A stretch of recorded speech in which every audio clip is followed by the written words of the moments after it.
ते मी बोललेलो आहे अगोदरच एस पी साहेबांना. मी ते मागच्या 6 महिन्यापासून सांगत होतो. डिसेंबरमध्ये ती घटना घडली की मला एका जागेवर बोलून घ्यायचं त्यांचं षडयंत्र होतं. त्याच्यातले जे साक्षीदार आहेत त्यांचं की तुम्ही या, आपण ही गोष्ट मिटू. परंतु मी म्हणलो मला ज्या ठिकाणी यायचं आहे त्या ठिकाणी मी येईल, तुम्ही ज्या ठिकाणी बोलवताल त्या ठिकाणी मी यायला तयार नाही. कारण का माझ्याविषयी परत एखादा तक्रारी अर्ज जर दिला असता तर मला त्याला परत उत्तर द्यावं लागली असते. तर त्याच्यात असं होतं की म्हणजे अटी कंडिशन अशा होत्या की हे तुम्ही सबमिट करून घ्या, आम्ही हे सबमिट करू. परंतु तसं कम्पेअर करायचा काही संबंध नाही. मी डे 1ला सांगितलं होतं की माझा आणि ह्या प्रकरणाशी कुठे संबंध नाही.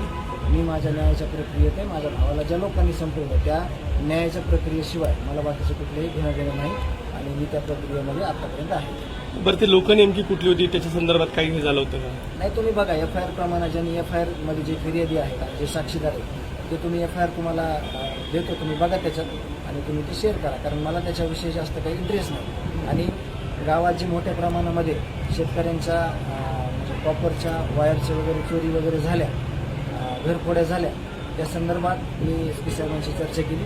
काल साहेबांनी विशेष LCBचे प्रमुख आले होते, डॉग स्क्वॉड आलेलं होतं, त्याच्यानंतर फॉरेन्सिक लॅबचे एक पथक तिथं आलं होतं. तर लवकरात लवकर त्या ज्या टोळीने हे सगळं केलेलं आहे, मसाजोगला जे काही वायरची चोरी वगैरे केलेली आहे, तर त्याला लवकरच म्हणजे आश्वासन दिले साहेबांनी की लवकरात लवकर त्यांना आपण म्हणजे गिरफ्तार करू आणि पुढील त्यांना शिक्षा देऊ. एक शेवटचा प्रश्न आहे की आपली मसाजोगची निवडणूक जी आहे ती बिनविरोध व्हावी यासाठी प्रयत्न सगळेच करतायत, मात्र तसं काही चित्र पाहायला मिळत नाहीये. येणाऱ्या 13 तारखेला फॉर्म भरायचा शेवटचा दिवस आहे आणि विड्रॉलची तारीख 17 आहे. आम्ही देशमुख कुटुंबियांनी, माझ्या वहिनींनी, माझ्या कुटुंबियांनी अशी इच्छा व्यक्त केली होती की संतोष अण्णाचा कालावधी हा 5 वर्षाचा होता.